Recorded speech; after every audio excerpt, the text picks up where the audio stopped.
संयुक्त विश्वविद्यालय प्रवेश परीक्षा CUET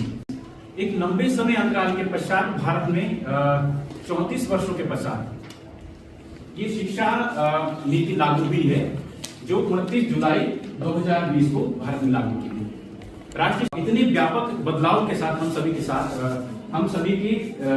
मध्य आई है। ये जो शिक्षा नीति है, ये कई बदलाव किए गए हैं। जो राष्ट्रीय शिक्षा नीति है वो वर्तमान परिप्रेक्ष्य में कैसी होनी चाहिए, आज के दौर की शिक्षा नीति लागू हुई थी, उसमें 10+2 का जो फॉर्मेट था, संरचना थी, 10 यानी कि 10वीं तक का जो आधारभूत जो पाठ्यक्रम है वो सभी के लिए एक जैसा रहना था। 10वीं तक को और ज्यादा निखारने का प्रयास करती है, आपको रोजगार परक शिक्षा प्रदान करने की बात करती है। तो जो आगे की फिर इसके बाद +4 है, पहली फेज पे आपको कॉलेज में आवंटित हुआ, दूसरे पे नहीं हुआ, तीसरे पे नहीं हुआ, तो कहीं ना कहीं आपको मिल ही जाएगा, जनरेट होगी पंजीकरण के बाद, जब आप एडमिशन हो जाए उसके बाद। यदि आपने 1 साल का BA किया और उसके बाद आपको लगा कि मुझे ITI करना है, पहले से है तो ओके, नहीं तो आप फिर पे फॉर्म भरें, है ना, नहीं है तो 20 साल तक। फिर उसके बाद क्या आज इससे थोड़ा बहुत मुझे कुछ नया सीखने को मिला, या इससे कुछ ऐसी कुछ बात इसमें हुई, तो यदि आप रेगुलर से करना चाहते हैं तो यस, है ना, तो संस्थागत अगर आप ओपन ही है, साथ में जो आपका अभिभावक है उनसे भी प्रत्येक बच्चे के बारे में अगर पूछेंगे इस बच्चे की क्वालिटी क्या है, तो निशांत जी को, प्रिंसिपल मैम को, जो आप यहाँ विद्यालय में जो पढ़ा रहे हैं आपके टीचर, कि बच्चा मेरा कैसा है, कौन बच्चा कितना कुशाग्र है, किस बच्चे का कितना प्रतिशत आ सकता है, और कौन बच्चा प्रदेश के मेरिट लिस्ट में आ सकता है दिया।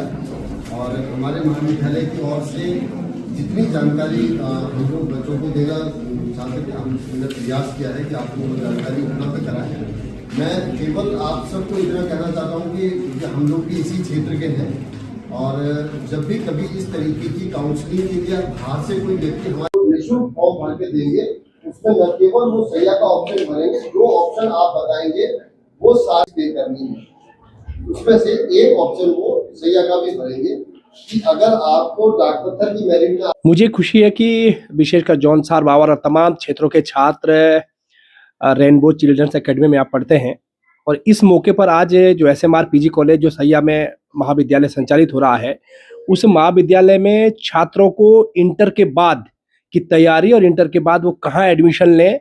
इंटर के बाद वो कौन से विषय का चयन करें ताकि उनको किसी भी प्रकार की भविष्य में परेशानी ना हो, इस विषय को लेकर के कार्यशाला का आयोजन किया गया। मैं इस विद्यालय के प्रबंधन को बधाई देना चाहता हूं कि जिन्होंने छात्रों को, यानी 12वीं के बाद भी उनका जीवन ठीक हो, 12वीं के बाद उनकी पढ़ाई लिखाई ठीक हो, विषय का चयन ठीक हो, इस संबंध में तमाम जानकारी यहाँ पर मिली। मैं SMR PG कॉलेज का भी आभार व्यक्त करता हूँ कि जिनके प्रोफेसरों ने आकर के छात्रों को समझाया। निश्चित रूप से जब छात्र दोराहे पर खड़ा है, उसे ये पता नहीं है कि मुझे आगे की पढ़ाई कैसे करनी है, तब इस प्रकार की कार्यशाला बहुत ही आवश्यक है, जिससे छात्र लाभान्वित होते हैं।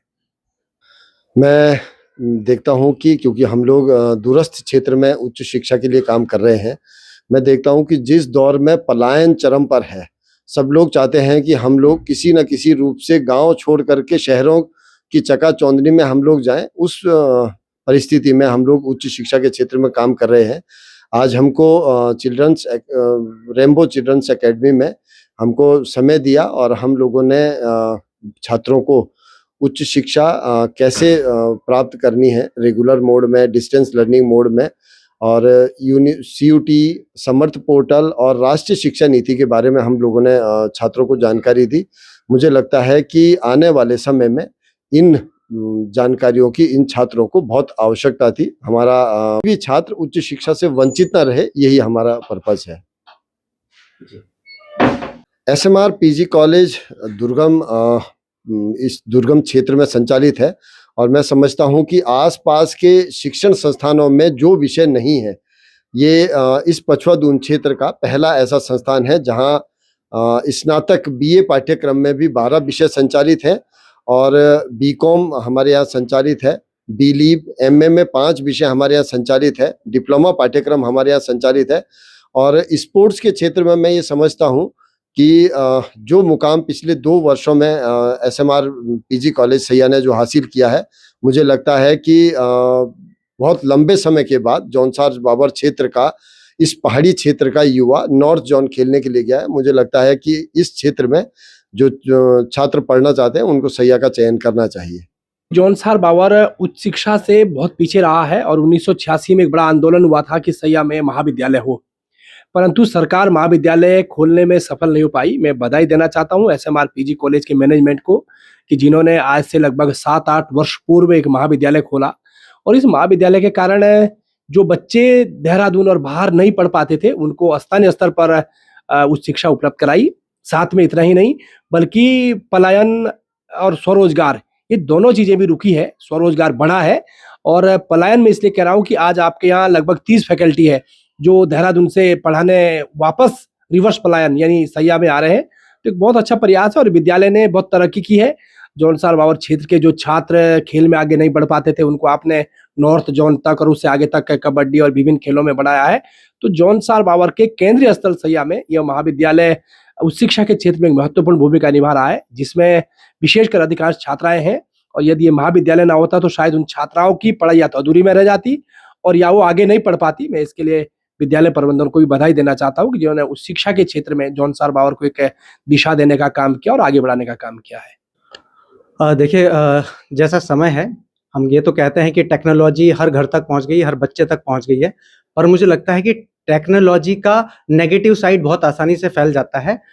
और जो पॉजिटिव साइड है उसे फैलने में बहुत मुश्किल और बहुत देरी हो जाती है। तो बहुत सारे बच्चे जो अच्छे स्कूलों में भी पढ़ रहे हैं उनको भी नहीं पता होता कि आगे महाविद्यालय की पढ़ाई के लिए उन्हें क्या-क्या टेक्निकल चीज़ों का पता होना चाहिए, किस पोर्टल पे उन्हें रजिस्ट्रेशन करना चाहिए, कब रजिस्ट्रेशन करना चाहिए और कौन से विषयों का चुनाव करना चाहिए। तो आज जो एसएमआर पीजी कॉलेज के द्वारा बहुत ही सुंदर यहाँ पर वर्कशॉप आयोजित की गई है, उस वर्कशॉप में बहुत डिटेल में बारीकी के साथ एक-एक बच्चे को बताया गया है कि कैसे उनको समर्थ पोर्टल पे रजिस्टर करना है, कैसे सीयूटी के लिए उन्हें रजिस्टर करना है और कौन-कौन से विषयों का वो चयन करें। तो एक बहुत ही अच्छी ये वर्कशॉप रही है। उसके बाद एक बहुत अच्छा क्वेश्चन आंसर का सेशन बच्चों के लिए रखा गया है, जिसमें बच्चे अपनी जिज्ञासा समाधान कर सकें, जो जिज्ञासाएँ उनके मन में उपजी हैं। बहुत अच्छी एक और बात हुई कि आपने स्कॉलरशिप्स की जो योजनाएँ हैं, जो बच्चों को पता होनी चाहिए। बहुत सारे ऐसे बच्चे होते हैं जो मध्यम वर्गीय परिवारों से होते हैं या गरीबी रेखा में स्थित परिवारों के भी बच्चे होते हैं, जिनके लिए महाविद्यालय का अध्ययन बहुत जटिल हो जाता है। उनके लिए भी आपने बहुत सारी स्कॉलरशिप स्कीम्स का बहुत अच्छे से यहाँ पर बच्चों को ज़िक्र किया है, उन्हें अच्छे से बताया है, समझाया है। तो ये आज की वर्कशॉप बहुत सारे मायनों में बहुत सफल वर्कशॉप है। मैं पूरे आपके प्रबंधन का बहुत-बहुत धन्यवाद व्यक्त करता हूँ, बहुत-बहुत अभिनंदन करता हूँ। धन्यवाद। सर, आज हमारे विद्यालय में एसएमआर कॉलेज द्वारा करियर काउंसलिंग की गई, जिसमें हमें समर्थ पोर्टल के बारे में और सीयूटी के बारे में और अन्य कोर्सेज के बारे में पता चला है। इसमें ना केवल हमें केंद्रीय कॉलेजेस के बारे में पता चला, बल्कि जो उत्तराखंड में कॉलेजेस हैं उनके बारे में भी बहुत कुछ जानकारी मिली है।